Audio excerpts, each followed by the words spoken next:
Walking through the halls that morning on my way to the lockers was, I have to say, absolutely awesome. Everything was different now. I was different.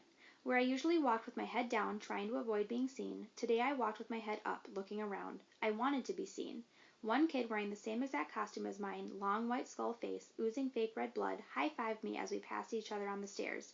I have no idea who he was, and he had no idea who I was, and I wondered for a second if he would have ever done that if he had known it was me under the mask. I was starting to think this was going to go down as one of the most awesome days in the history of my life, but then I got to homeroom. The first costume I saw as I walked inside the door was Darth Sidious. It had one of the rubber masks that are so realistic with a big black hood over the head and a long black robe. I knew right away it was Julian, of course. He must have changed his mind at the last minute because he thought I was coming as Jango Fett. He was talking to two mummies who must have been Miles and Henry, and they were all kind of looking at the door like they were waiting for someone to come through it. I knew it wasn't a bleeding scream they were looking for. It was a Boba Fett. I was going to go and sit at my usual desk, but for some reason, I don't know why, I found myself walking over to a desk near them, and I could hear them talking.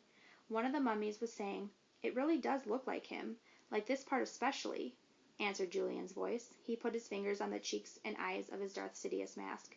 "Actually," said the mummy, "what he really looks like is one of those shrunken heads. Have you ever seen those? He looks exactly like that. I think he looks like an orc."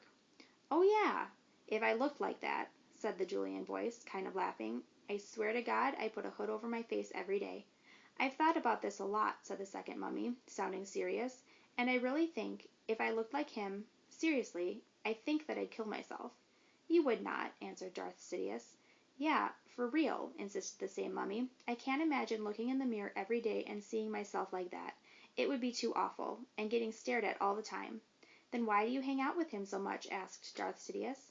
"I don't know," answered the mummy. "Tushman asked me to hang out with him at the beginning of the year, and he must have told all the teachers to put us next to each other in all our classes or something."